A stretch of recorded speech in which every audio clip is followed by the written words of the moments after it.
لله ولا إله إلا الله والله أكبر ولا حول ولا قوة إلا بالله العلي العظيم سبحان الله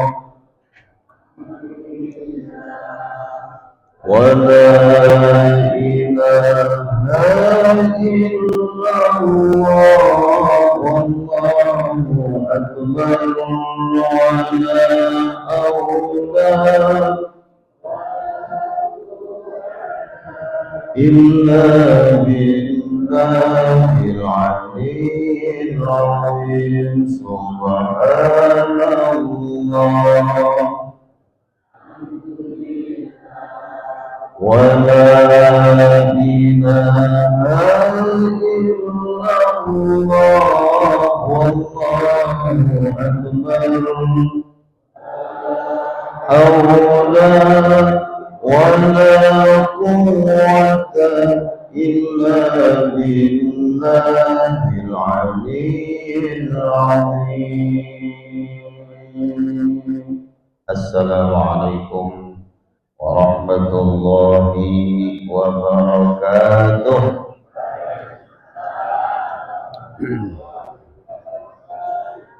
Bismillahirrahmanirrahim. Alhamdulillahilladzi faddala bani Adam bil ilmi wal iman. Ashhadu an la ilaha illallah wahdahu la syarika lahul malikul mannan. Wa ashhadu anna sayyidana wa nabiyyana Muhammadan abduhu wa rasuluh alladzi unzila alaihi al-Qur'an. Allahumma salli wa sallim wa barik ala habibina wa syafi'ina wa maulana nabiyyina Muhammad wa ala alihi wa ashabihi ahli sidqi wal irfan amma ba'du. Rabbi shrah li sadri wa yassir li amri wahlul 'uqdatam min lisani yafqahu qawli. Rabbi shrah li sadri wa yassir li amri wahlul 'uqdatam min lisani yafqahu qawli. Rabbi shrah li sadri wa yassir li amri bijahi sayyidina wa rasulina Muhammadin sallallahu alaihi wasallam ila hadratin nabiyil mustafa rasulillahi Muhammadin sallallahu alaihi wasallam wa ila arwahi sadatina Abi Bakr wa Umar wa Uthman wa Ali wa ila arwahi jami'i awliyaillah khususan asy-Syaikh Ridwanul Jilani wa ila ruhi muallifi hadzal kitab Al-Imam Jalaluddin Al-Mahalli wal Imam Jalaluddin As-Suyuti wa ila hadrati Syekh Al-Imam As-Sawi wa ila arwahi masyayikhina wa muallimina wa asatidatina wa abaina wa ummahatina. Kita baca Fatihah, mohon kepada Allah agar kita semua beserta keluarga selalu dijaga kesehatannya oleh Allah Subhanahu wa taala, yang hadir diluaskan rezekinya oleh Allah, dimudahkan urusan dunia dan akhiratnya oleh Allah, hajat dan doanya dikabulkan oleh Allah, rumah tangganya makin berkah, hidupnya bahagia, masjid yang kita banggakan ini makin diberkahi oleh Allah Subhanahu wa taala. Al-Fatihah. A'udzu billahi minasy syaithanir rajim. Bismillahirrahmanirrahim. Alhamdulillahi rabbil alamin. Ar-Rahmanir Rahim. Maliki yaumiddin. Iyyaka na'budu wa iyyaka nasta'in. Ihdinas siratal mustaqim. صراط الذين أنعمت عليهم غير المغضوب عليهم ولا الضالين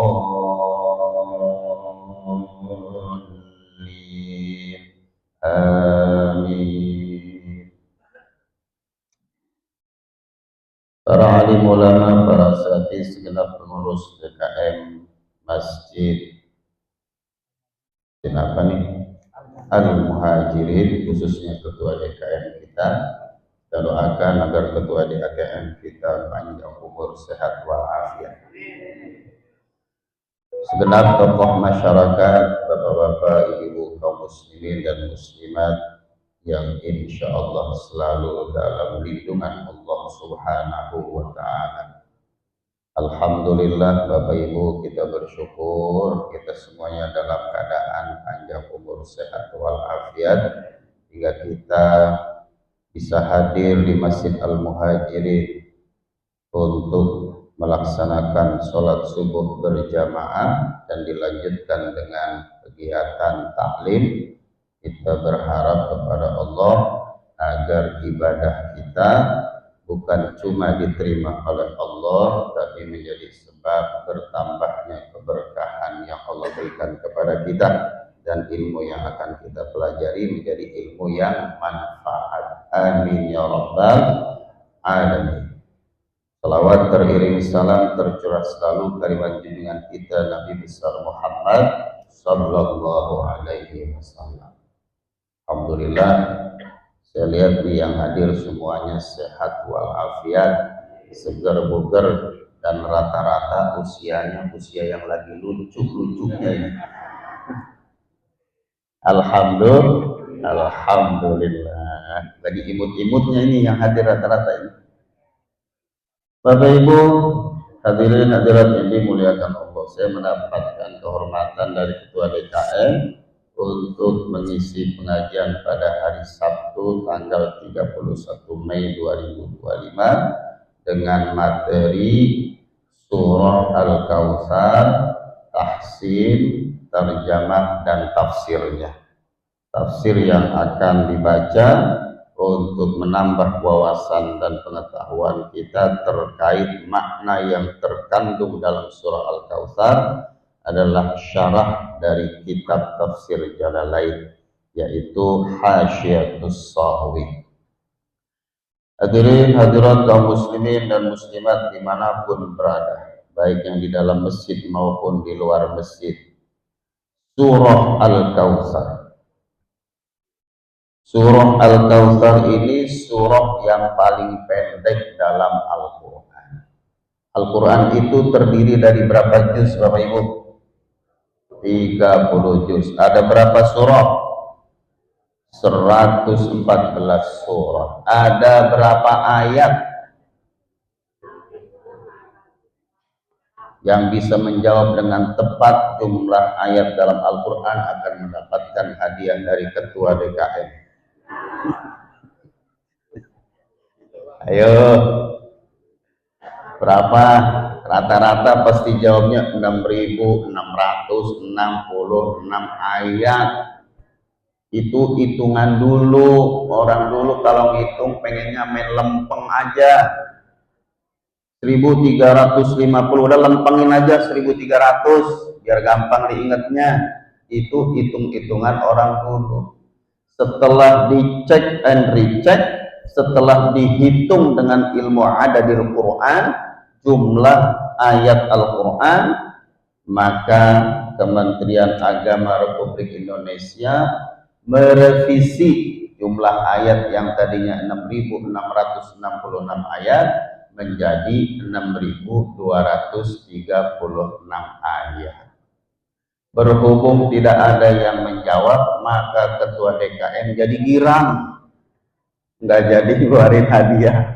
6.236 ayat. Surat yang paling panjang dalam Al-Quran surat apa Bapak Ibu? Al-Baqarah. Surat yang paling pendek apa? Al-Kautsar. Kira-kira nih, saat Bapak Ibu sholat, sehabis Fatihah baca surah Al-Baqarah apa Al-Kautsar? Al-Kautsar. Lagi sholat kira-kira baca surah Al-Kahfi apa Kulhu?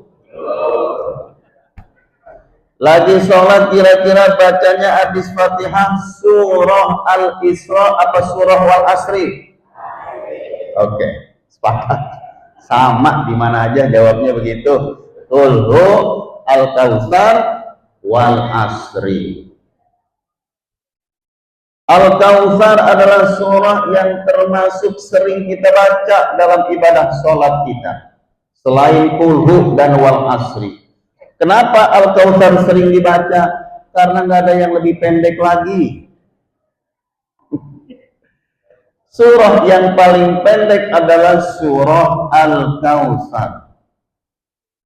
Namun makna kandungannya, nilai-nilai dan prinsipnya, hikmahnya yang ada dalam surah Al-Kautsar sesuai dengan arti Al-Kautsar, nikmat yang banyak, kandungan surah Al-Kautsar pun banyak dan penting bagi kita untuk mengetahuinya.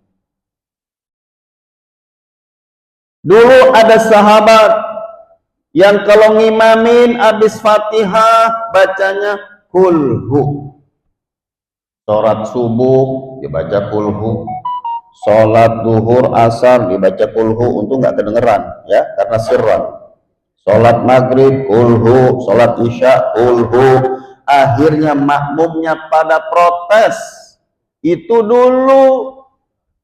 Sekarang imamnya baca Kulhu, makmum pada senang. Apalagi sholat tarawih ya yang 20 rakaat. Memang demennya yang pendek-pendek. Para sahabat protes kepada baginda Rasul, ya Rasul, kita punya imam, ngapa ya bacanya Kulhu mulu, seakan-akan Al-Quran isinya Kulhu mulu. Akhirnya Rasul panggil sahabat yang jadi imam itu dan ditanya, tabayyun, minta klarifikasi, apa betul laporan dari sahabat-sahabat engkau kalau ngimamin bacanya Kulhu terus, seakan-akan Al-Quran isinya Kulhu, memangnya kau tidak hafal surah-surah yang lain? Apa jawab sahabat ini? Ya Rasul, aku cinta banget sama Kulhu, sama surat Al-Ikhlas, sebab isi dan kandungannya tentang kemurnian, keesaan, tentang tauhidullah. Lalu Rasul katakan, kau masuk surga karena kecintaanmu terhadap Kulhu. Udah saya ngomong begini makin demen dah baca Kulhu. Itu Kulhu. Al-Kautsar juga makin senang dah baca surat-surat yang pendek. Bapak Ibu hadirin yang dimuliakan Allah Subhanahu wa taala. Surat Al-Kautsar sebagaimana yang dijelaskan oleh sekian banyak para ulama tafsir, maka dalam tafsir As-Sawi yang menjadi syarah kitab tafsir Jalalain disebutkan, Bismillahirrahmanirrahim, Suratul Kautsar Makkiyatun aw Madaniyatun salasu ayatin. Surat Al-Kautsar ini adalah surat pada urutan yang ke-108. Makkiyah, surah Makkiyah, ini pendapat ulama. Ada yang mengatakan bahwa Al-Kautsar ini masuk kelompok surah Makkiyah, Bapak Ibu. Ada lagi pendapat yang menyebutkan ini surah masuknya surah Madaniyah. Jumlah ayatnya 3 ayat. Ditambahkan keterangan oleh Asy-Syaikh Nawawi Al-Bantani bahwa jumlah kalimatnya ada 10. Jumlah hurufnya ada 42 huruf.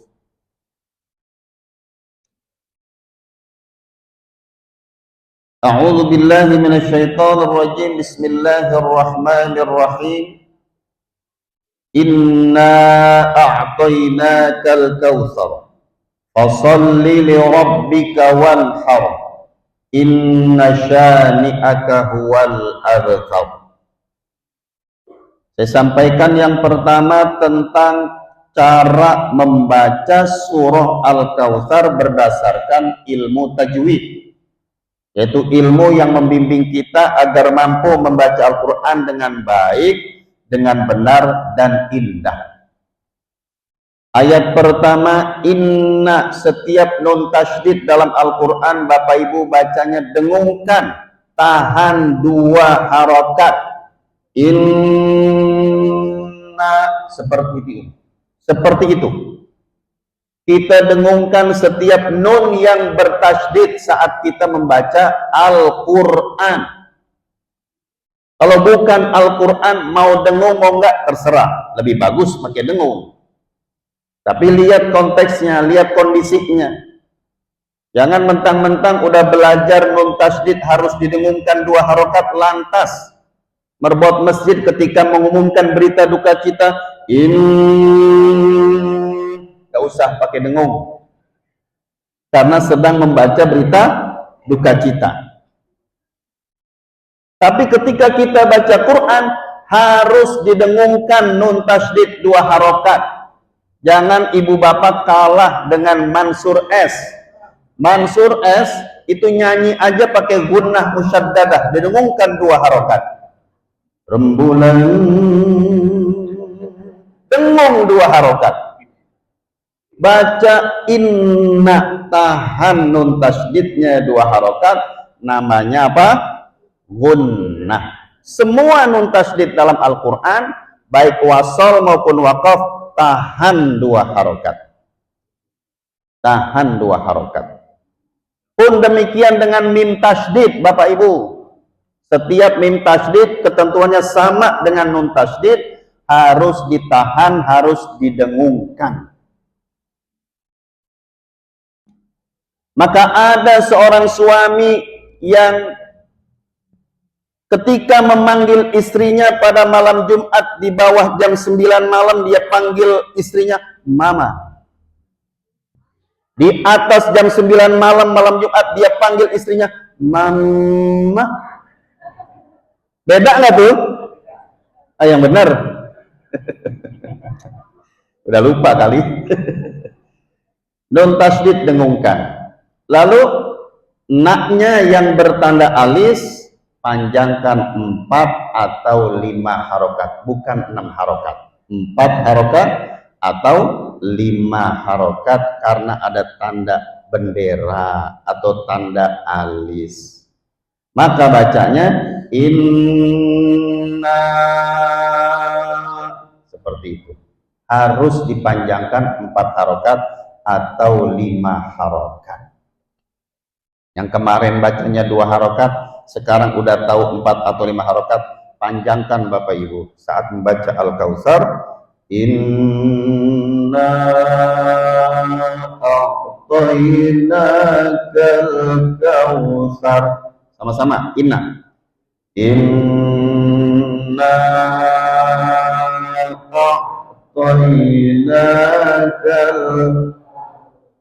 Alhamdulillah. Jadi pada bagus bacaan Qur'annya, makin bagus alhamdulillah. Kemudian Al-Kautsar itu huruf fa, kadang ada yang membacanya dengan sin. Kenapa? Karena ujung lidahnya tidak nempel ke ujung gigi seri atas. Cara mengucapkan huruf fa, tempelkan ujung lidah ke ujung gigi seri atas, itu kalau masih ada giginya. Kalau nggak ada giginya, tempelkan ke gusi bagian atas.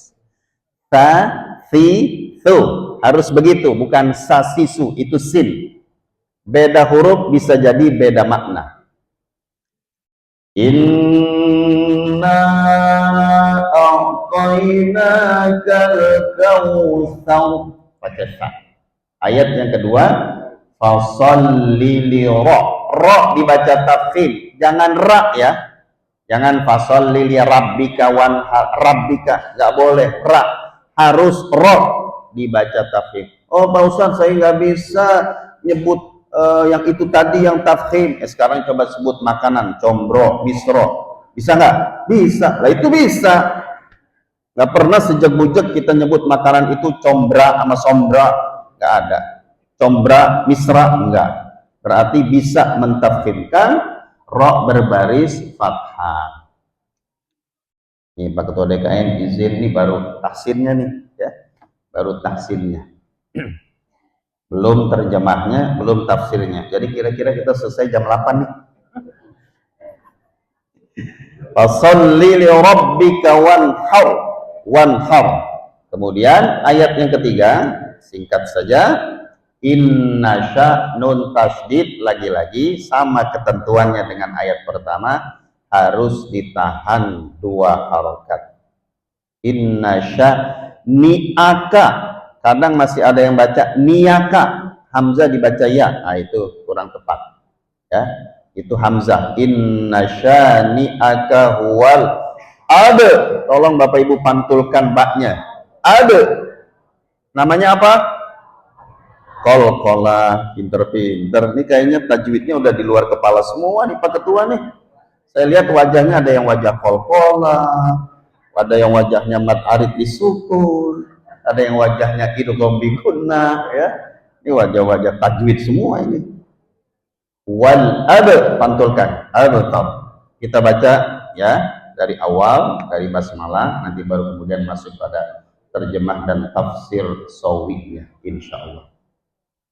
Bismillahirrahmanirrahim. Sama-sama.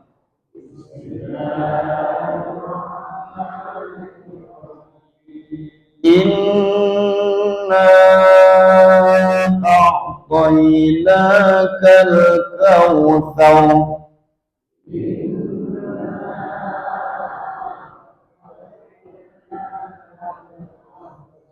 Fasholli li rabbika wanhar.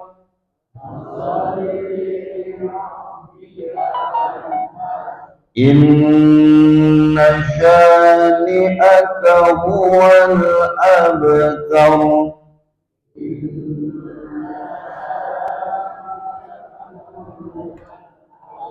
Bismillahirrahmanirrahim.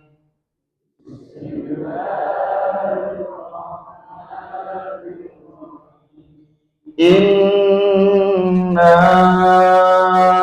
a'tainakal kautsar.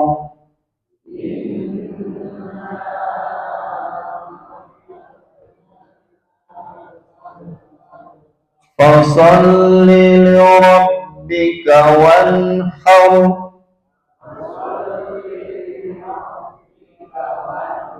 Inna syani'aka huwal abtar.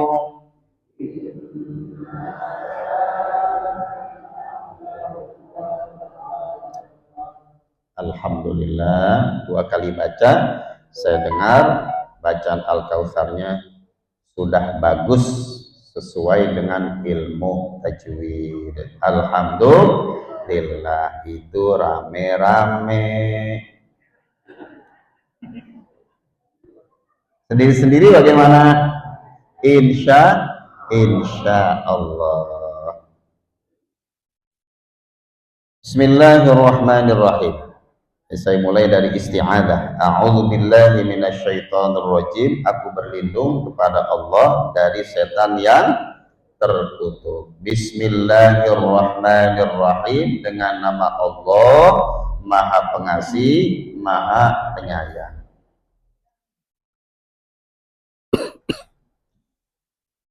Ayat pertama, inna a'tainakal kautsar. Inna, sesungguhnya kami, a'tainaka, telah memberikan kepadamu, al kautsar, nikmat yang banyak. Fasholli li rabbika, maka laksanakanlah sholat karena Tuhanmu. Wanhar, dan berkurbanlah. Inna, sesungguhnya, syani'aka, yang membencimu, wal abtar, dialah yang abtar, yang terputus. Nah, itu arti dari setiap kata dalam surah Al-Kautsar. Surah Al-Kautsar ini Bapak Ibu dijelaskan oleh ulama bahwa Sebab turunnya surah Al-Kautsar ini adalah baginda Nabi besar Muhammad sallallahu alaihi wasallam ketika itu mendapatkan ujian dari Allah berupa musibah wafatnya putra beliau yang disebutkan dalam kitab tafsir Sawi Al-Qasim, putra beliau yang bernama Qasim. Nabi punya anak 7, 3 laki-laki, 4 perempuan. Ada yang bernama Qasim, kemudian Abdullah, lalu Ibrahim. Ini yang laki. Yang pertama siapa? Qasim. Kedua Abdullah. Ketiga Ibrahim. Yang perempuan Zainab, Ruqayyah, Ummi Kulthum, kemudian Fatimah. Jadi 4 dan 3, 7 putra putri Nabi.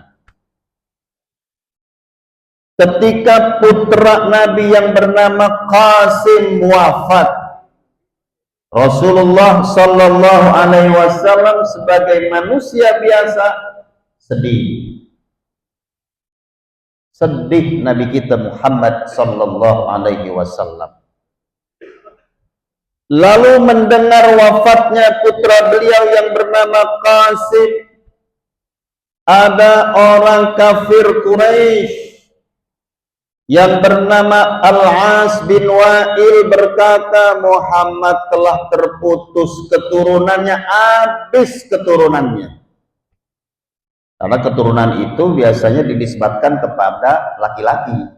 Yang laki semuanya udah pada meninggal. Qasim meninggal, Abdullah meninggal, kemudian Ibrahim meninggal. Rata-rata meninggalnya pada usia masih kecil. Lalu As bin Wa'il berkata, huwal abtar, itu Muhammad telah terputus keturunannya karena yang laki pada meninggal dunia. Rasul sedih karena wafat putranya. Ada orang mendengar berita duka kita, dia malah girang. Berarti kalau ada orang mendengar berita duka kita girang, ini sama seperti As bin Wa'il kelakuannya. Bukannya ikut berduka, malah diketawa kegirangan sambil ngata begini, Muhammad telah terputus keturunannya.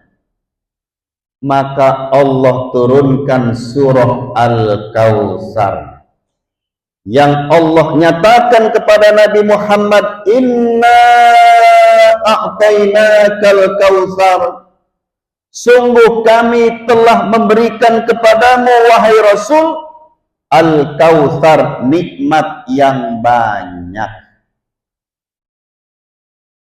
Allah menegaskan kepada Nabi, Allah menghibur Nabi, Allah memberikan motivasi kepada Nabi, ya Rasul, kami telah memberikan kepadamu nikmat yang banyak, lupakan kesedihanmu.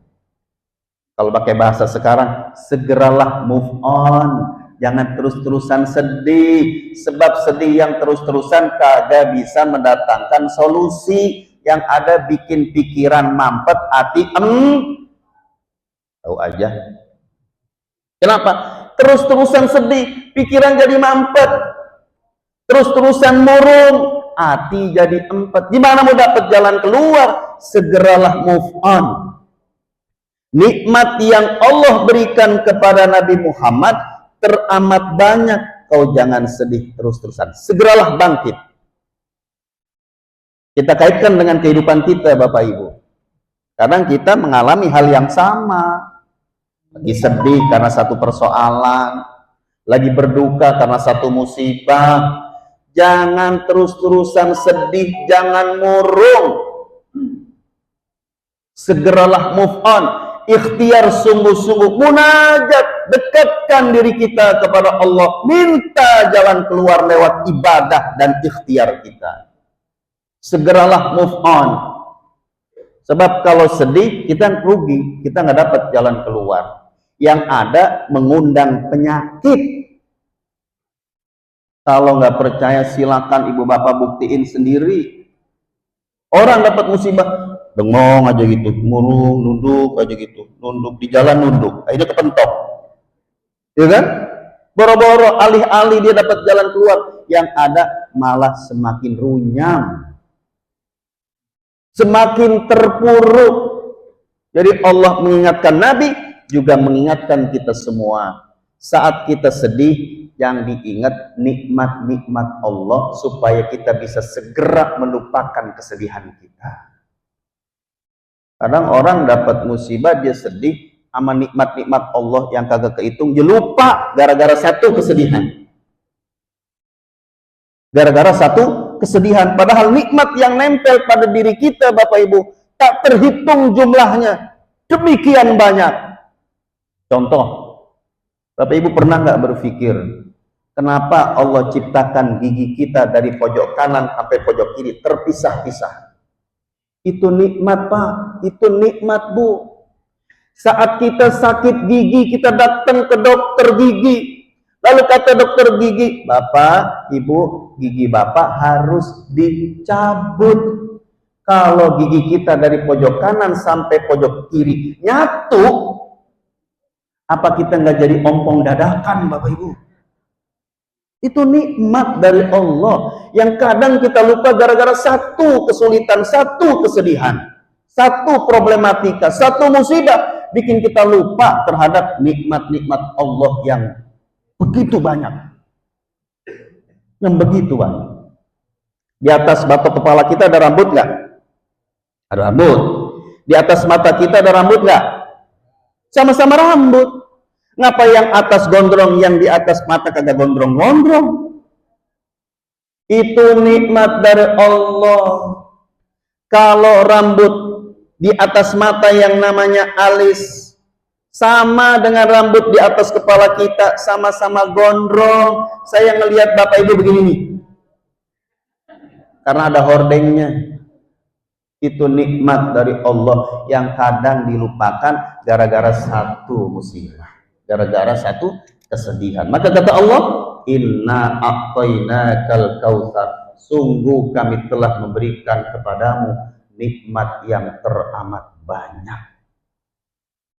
Lupakan kesedihan, move on, ikhtiar, bangkit, dakwah, berjuang, li'i'lai kalimatillah, untuk menegakkan kalimat-kalimat Allah. Nah, ini bagus untuk kita renungkan bersama, bahwa ketika kita mendapatkan satu musibah, sedih manusiawi, sama seperti baginda Rasul. Tapi jangan terus-terusan murung, jangan terus-terusan sedih, itu sangat merugikan kita. Alih-alih dapat jalan keluar, yang ada hidup kita semakin ngeblangsak, kata orang Betawi.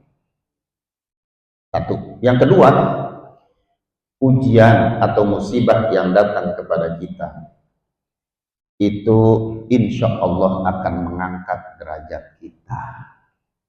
Kita punya anak, punya cucu, sekolah kelas 2 SD, pengen naik ke kelas 3 harus ujian dulu nggak? Harus ujian dulu kan? Nggak mungkin dia main selonong begitu aja masuk ke kelas 3 disuruh keluar sama gurunya. Kenapa? Karena belum melewati ujian, belum lulus ujian. Jadi kita berprasangka baik terhadap Allah, bahwa Allah uji kita dengan begini, dengan begitu, dengan begono, tujuannya supaya kita bisa terangkat derajat kita. Karena dapat ujian kita jadi mikir bagaimana cara mengatasinya. Selesai urusan, kita akan diangkat derajatnya oleh Allah Subhanahu wa ta'ala. Kaum muslimin dan muslimat yang dimuliakan Allah Subhanahu wa ta'ala. Secara khusus Allah berfirman kepada Nabi Muhammad, wahai Nabi, kami telah berikan nikmat yang banyak kepadamu. Lalu dalam tafsir As-Sawi disebutkan, makna Al-Kautsar itu apa sih? Kalau secara lughawi, secara etimologis dalam terjemahan Al-Quran, Al-Kautsar artinya nikmat yang banyak. Maksudnya nikmat yang banyak itu apa? Dalam kitab tafsir As-Sawi disebutkan setidak-tidaknya ada belasan makna dari Al-Kautsar itu. Di antaranya Al-Kautsar adalah nahrun fil jannah, sungai yang ada di dalam surga. Yang kedua, haudun, al-haudu, telaga Al-Kautsar. Baik sungai ataupun telaga Al-Kautsar dijelaskan oleh Nabi bahwa airnya itu lebih putih daripada susu. Airnya. Ntar di dalam sorga adanya. Ntar di dalam sorga. Airnya lebih putih daripada susu. Manisnya ahla minal asal. Lebih manis daripada madu. Kemudian itu air bukan cuma manis, lebih manis daripada madu. Bukan cuma lebih putih daripada susu. Air sungai Al-Kautsar atau telaga Al-Kautsar itu menebarkan aroma yang wangi. Masya Allah. Moga-moga kita semuanya ngerasain minum air telaga Al-Kautsar. Berarti kita semuanya insya Allah menjadi ahli surganya Allah Subhanahu wa ta'ala. Amin ya rabbal alamin. Makna atau maksud dari Al-Kautsar yang berikutnya kata kitab tafsir As-Sawi, an-nubuwah, kenabian. Lalu makna berikutnya Al-Quran. Jadi Al-Kautsar itu maksudnya telaga, maksudnya sungai, maksudnya kenabian, maksudnya Al-Quran. Allah berikan kepada Nabi Muhammad Al-Quran, kitab suci yang tidak Allah berikan kepada nabi-nabi sebelumnya. Al-Kautsar itu juga artinya kafratul ashab wal ummah wal atba. Nabi diberikan oleh Allah banyak sahabat, banyak pengikut, bahkan umat terbanyak nanti di akhir zaman adalah umatnya Nabi Muhammad sallallahu alaihi wasallam. Itu udah Allah informasikan 15 abad yang lalu dengan ungkapan inna a'tainakal kautsar. Kami telah memberikan kepadamu umat yang banyak, bahkan terbanyak nanti di akhir zaman. Al-Kautsar juga itu artinya keturunan yang banyak. Ini ayat untuk menepis anggapan As bin Wa'il yang mengatakan bahwa habis keturunannya Muhammad. Kata As bin Wa'il, Allah jawab, inna a'tainakal kautsar ya Rasul, kami berikan kepadamu anak keturunan yang banyak sampai akhir zaman. Oh, artinya Al-Kautsar itu juga maknanya rif'atul dzikr. Nabi itu namanya ditinggikan oleh Allah. Kita jadi ingat surah Al-Insyirah ya. Bismillahirrahmanirrahim. Alam nashrah laka sadrak wa wada'na 'anka wizrak alladhi anqadha dhahrak wa rafa'na laka dzikrak. Kami tinggikan penyebutan namamu wahai Rasul. Nabi namanya selalu disebut setiap hari oleh muadzin aja 5 kali tuh, 5 kali 2, 10 kali. Dan setiap kumandang adzan nama Nabi disebut 2 kali. Disebut 2 kali. Nggak ada orang yang disebut namanya setiap hari berkali-kali, nggak ada. Kecuali junjungan kita Nabi besar Muhammad sallallahu alaihi wasallam. Belum waktu sholat kita sebutkan nama Nabi Muhammad waktu sholat. Sebut, sebab sholat harus ada sholawatnya. Kita sebut nama Nabi Muhammad. Setiap hari nama Nabi Muhammad disebut oleh umat Islam. Masya Allah. Berarti Allah tinggikan sebutan nama Nabi Muhammad sallallahu alaihi wasallam. Itulah beberapa maksud dari ungkapan Al-Kautsar, bahwa nikmat yang banyak yang Allah berikan kepada Nabi Muhammad itu diantaranya itu tadi sungai, Telaga Al-Kautsar, Al-Quran, kenabian, berikut mukjizatnya. Maka kata ulama disebutkan bahwa mukjizat seluruh para nabi dan rasul Allah berikan kepada Nabi Muhammad sallallahu alaihi wasallam, dan mukjizat yang terbesar adalah Al-Qur'anul Karim. Al-Qur'anul Karim. Nabi di siang hari ketika berjalan beliau tidak punya bayangan. Kalau kita ketemu orang kagak ada bayangannya kita ngeri. Jangan-jangan memedi. Nabi Muhammad berjalan di siang hari tidak punya bayangan karena wajah beliau bercahaya. Cahaya yang keluar dari wajah beliau mengalahkan cahaya matahari. Jadi bukan nabinya yang punya bayangan, tapi mataharinya yang punya bayangan.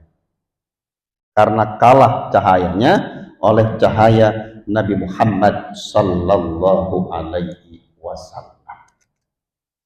Ayat yang kedua, fasholli li rabbika wanhar. Ini akan kita kaitkan dengan pelaksanaan sholat Idul Adha dan penyembelihan hewan kurban.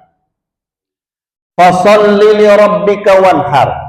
Kata Allah di ayat sebelumnya, sungguh kami telah memberikan kepadamu nikmat yang banyak, maka sholatlah untuk Tuhanmu, sholatlah karena Tuhanmu, dan berkurbanlah. Ini Allah ngajarin kita semua bahwa nikmat yang Allah berikan kepada kita teramat banyak, maka bersyukurlah kepada Allah, yang cara bersyukurnya dengan fasholli li rabbika wanhar, maka sholatlah untuk Tuhanmu. Dalam tafsir disebutkan maksud sholat di sini sholat apa? Sholat Idin Nahri. Dalam tafsir Jalalain, sholat yang dimaksud di sini adalah sholat Idul Adha. Dalam tafsir Jalalain, makna umumnya bersyukurlah kepada Allah dengan banyak ibadah, terutama sholat 5 waktu, kerjakan jangan sampai ditinggal. Maka saya sangat berbangga karena di Masjid Al-Muhajirin ini sholat subuhnya punya jamaah yang demikian banyak. Alhamdulillah, ratusan yang ikut sholat subuh berjamaah di Masjid Al-Muhajirin. Mungkin di tempat lain juga sama, sampai bersaf-saf. Saf pertama Safruddin, saf yang kedua Safi'i, ya Allah, saf yang ketiga Saprizal, 3 orang dijejerin ke belakang. Ini mah benar-benar satu saf penuh. Ini satu saf berapa orang kira-kira? Pada 50. Kalau 3 saf berarti 150. Itu baru orang lakinya. Orang perempuannya saya lihat ada 200 atau 300 nih. Masya Allah, gimana nggak berkah di Masjid Al-Muhajirin, ya Allah. Sholat subuhnya aja sampai ratusan, bagaimana sholat-sholat yang lain? Masya Allah. Tolong Bapak Ibu jaga ini kebersamaan kita lewat ibadah sholat. Sholat ini menjadi tanda syukur kita kepada Allah atas nikmat yang Allah berikan. Maka ada satu riwayat yang menyebutkan bahwa Nabi Muhammad sholat sampai kakinya bengkak-bengkak. Pernah dengar nggak keterangan itu? Sayyidatuna Aisyah di malam hari melihat Nabi sholat kagak rapi-rapi. Selesai salam mau disamperin, udah takbiratul ihram. Akhirnya Siti Aisyah ketiduran. Begitu bangun, Nabi masih sholat. Lalu Aisyah menghampiri Nabi, dideketin Nabi. Assalamualaikum warahmatullahi. Assalamualaikum warahmatullahi. Langsung Siti Aisyah stop. Bang, stop bang. Ya Rasul, stop. Ada apa wahai Humairah? Tuh, Bapak Ibu kalau manggil istri cakep banget kayak Nabi. Ada apa ya Humairah? Pernah Ibu dipanggil begitu sama suaminya? Enggak. Oh, sering. Alhamdulillah. Nabi panggil, ya Humairah. Ada apa gerangan? Ini Siti Aisyah dipanggil Humairah karena memang pipinya kemerah-merahan saking putihnya, Bapak Ibu. Ya, saking putihnya, saking cakepnya, itu sampai pipinya kemerah-merahan, maka Nabi memanggilnya ya Humairah, wahai istriku yang pipinya kemerah-merahan. Saya pesan ya kepada bapak-bapak sebagai suami, jangan terlalu jujur sama istri kita. Umpama istri kita kulitnya gelap, jangan kita panggil Hajar Aswad.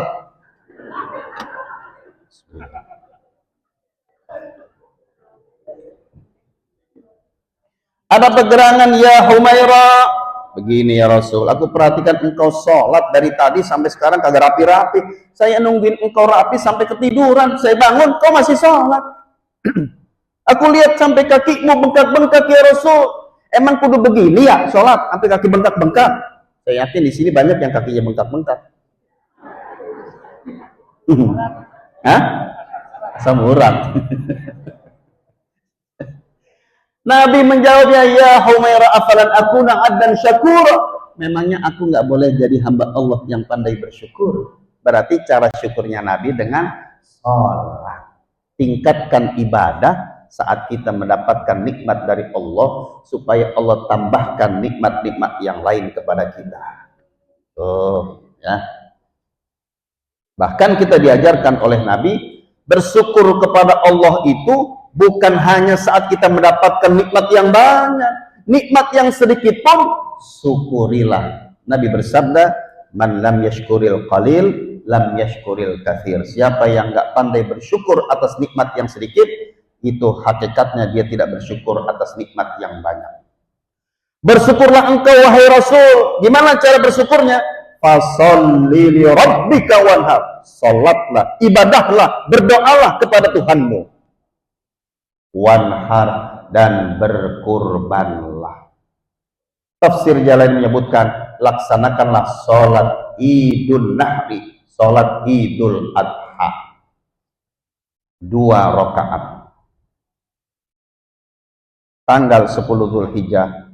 Mari kita makmurkan Masjid Al-Muhajirin dengan sama-sama melaksanakan sholat Idul Adha yang kata Al-Imam Jalaluddin Al-Mahalli dan Al-Imam Jalaluddin As-Suyuti bahwa itu merujuk pada ayat Allah, fasholli li rabbika wanhar. Setelah melaksanakan sholat Idul Nahr, wanhar, maka berkurbanlah. Ada beberapa poin penting yang ingin saya sampaikan berdasarkan ayat ini, bahwa yang pertama tadi, bersyukurlah kepada Allah atas nikmat yang banyak dengan sholat dan berkurban. Yang kedua, laksanakan ibadah kita dan pengorbanan kita karena mengharapkan ridho Allah subhanahu wa ta'ala. Allah mengingatkan nabinya, fasholli li rabbik, sholatlah karena Tuhanmu, bukan karena yang lain. Ibadah kita baru diterima oleh Allah jika niatnya mengharapkan ridho Allah sesuai dengan ikrar yang kita baca dalam doa iftitah, inna salati wa nusuki wa mahyaya wa mamati lillahi rabbil alamin. Sungguh salatku, sungguh ibadahku, sungguh hidup dan matiku hanyalah untuk Allah dan karena Allah, Tuhan seluruh sekalian alam. Laksanakanlah sholat karena siapa? Karena Tuhanmu, bukan karena yang lain. Berkurbanlah karena siapa? Karena Allah, bukan karena yang lain. Ayo Bapak Ibu, kita makmurkan Masjid Al-Muhajirin pada tanggal 10 Zulhijjah nanti dengan sholat Idul Adha dan berkurban. Masih punya waktu untuk nyelengin, untuk nabung, untuk membeli hewan kurban. Yang 3 juta ada, yang 3,5 ada, yang 2 juta ada, yang 2,5 juta ada. Niatkan, ya, rencanakan. Ya Allah, tanggal 10 Dzulhijjah besok saya bukan cuma melaksanakan sholat Idul Adha, tapi saya ingin menitipkan hewan kurban ke Masjid Al-Muhajirin. Mudah-mudahan Bapak Ibu diluaskan rezekinya oleh Allah Subhanahu wa Ta'ala. Kita HP bisa gonta-ganti, ya. HP kan harganya mahal nih, ada yang 2 juta, ada yang 3 juta. HP sanggup, insya Allah beli hewan kurban gak sanggup. Mobil bisa kebeli, insya Allah hewan kurban bisa kita beli. Rumah yang gede begitu, yang begitu gedenya bisa kita beli. Motor bisa kita beli.